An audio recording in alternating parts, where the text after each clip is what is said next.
this is not a spoiler-free review. Save me, put me on pause, and come back later when you have read Illuminae. So I'm going to be reviewing Illuminae today.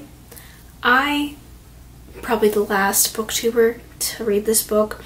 Also, I don't even know if I can be considered a booktuber because books are like only a part of what I do. I do a lot of other stuff that's really dorky too. But anyways, I listened to the Illuminae audiobook, and first of all, the only way to absorb Illuminae is through an audiobook. It was amazing. The Illuminae audiobook is what every audiobook should be like. Seriously. Like, there's a full cast. Every character has a different person, even like the minor characters. And everyone who has accents in the thing. And it makes it so easy to distinguish who's talking when who's talking. And it's so good. And not even that, but like, because Illuminae is such a heavy book in the computer realm, you can hear computers beeping, and you can hear the engines shuddering as the, what is that? The Anders? No. Alexander! The Alexander, as the Alexander begins to shut down, you can hear the engine shuddering. When there's music being played in the background, like there's you know the part where Aiden is talking about how he would play Tchaikovsky, I think, or Mozart for the captain. They actually play that music in the background. It's amazing. Or when it's a really quiet moment and it's just you and Katie, you can hear Katie breathe. Like, it's not even just breathing while talking, but just like the sound of her breath in the background while someone narrates that she's walking through space. And it's so... you have to listen to the audiobook. It's so good. The best part of the book was Aiden, which is strange because normally Aiden is, I guess, kind of the antagonist in a way. Okay, so there's multiple antagonists, but I think the one we deal with most directly after the battle at Carenza is Aiden. And the way that he's developed as a character, and I'm gonna say he because he's so human. It's really cool what they did. Like, he just spends the process of the book, he's damaged, and he begins to become more and more human-like. And I don't even know how that works, but my favorite part of what they did with this was whenever he said something in his narration that was especially human, it would be like, I shouldn't be saying that. And every time that that happened, I got chills, and I was like, this is so good. Also, he was like falling in love with Katie. At first I was like, Catherine, don't read into this too much. It's not a big deal. It's probably just the regular stuff. They're just developing a friendship, and it seems like that because he's a robot. But he's in love with her. And maybe even that was what was making him more and more human, or it was the reverse, that he was becoming more and more human, and as he became human, he became capable of love.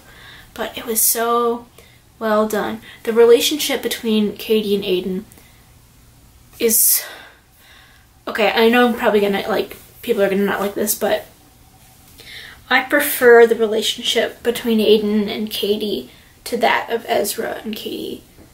Looking at it from a literary standpoint, the relationship between Aiden and Katie is so much more complex than that of Ezra and Katie. Honestly, the Ezra and Katie thing is just like a subplot, and Aiden and Katie is like the main plot. Ezra and Katie is just some run-of-the-mill heterosexual relationship, and for the duration of the book, they really aren't even in contact physically that much. And I don't mean like kissing, I just mean they're literally not on the same ship for most of the book. So it was a lot easier to relate to the relationship between Aiden and Katie than it was that of Ezra and Katie. And Ezra's kind of annoying, honestly. That's kind of bad. Actually, so was Katie. I didn't really like the characters except for Aiden, which is a little strange. And I think that the Ezra-Katie relationship on some level, in addition to Ezra being a main character, especially with the whole deal with him being a pilot and him being the the hero. Also, he's kind of there to show Katie's soft side, which I feel like we could have gotten that from a lot of other avenues other than this relationship, because it didn't read as her being soft or her being loving. It read as her being like, it felt clumsy, not in the writing, but in Katie's relationship and her ability to deal with people.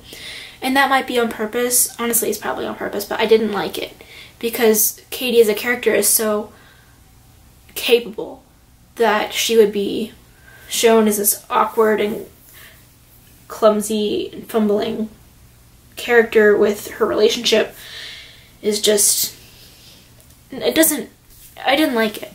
And if they were looking to make her soft, then I honestly was a lot more moved by the scenes with her and her mother, or her and Jung. When she was talking to them, I felt like Katie was more of a human than her reaction and interaction with Ezra. That just, I don't know. I'm probably gonna get hate for this. Please don't hate me for this. I'm sorry. So, the ending.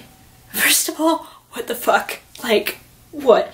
I honestly was considering, like, so the audiobook was 11.5 hours, and normally it was like discs because I got it from my library, and normally I listen to audiobooks on my phone so I can speed up the narration, and I normally listen to it on 1.5 speed, but I couldn't because it was a disc, so it was so long.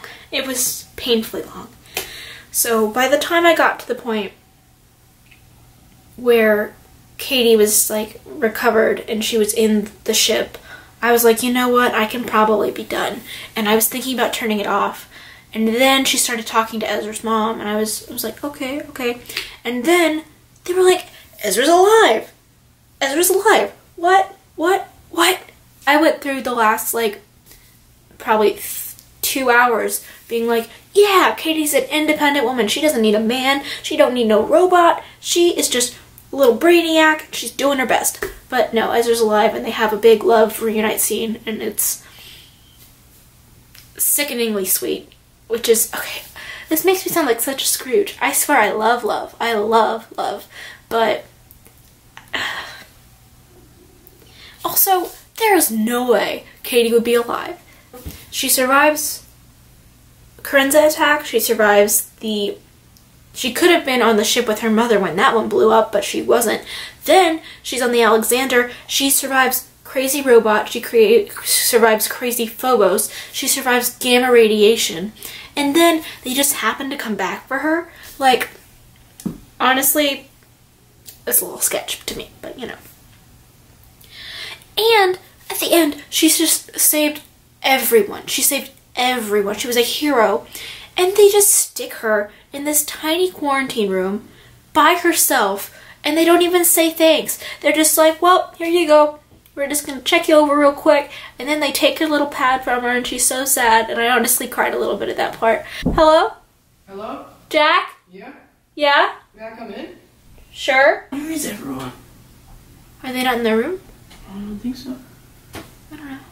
So I'm probably not gonna read the next book. Which is, I like to finish series because I don't like the feeling of it being incomplete. But I'm probably not gonna read the next one just because I was almost a little annoyed when they brought Ezra back because I felt like it was just another way to prolong, to make it another book, which is very cynical of me. But I felt it could have been a standalone novel and there didn't need to be another book. So I'm going to carry on as though there is no second book and illuminae is one book by itself. Comment down below if you think I'm a Scrooge for thinking this about Ezra and Katie, because I feel kind of like a bad person, but they're just, it was so hetero. Like, it was the epitome of the unnecessary love trope.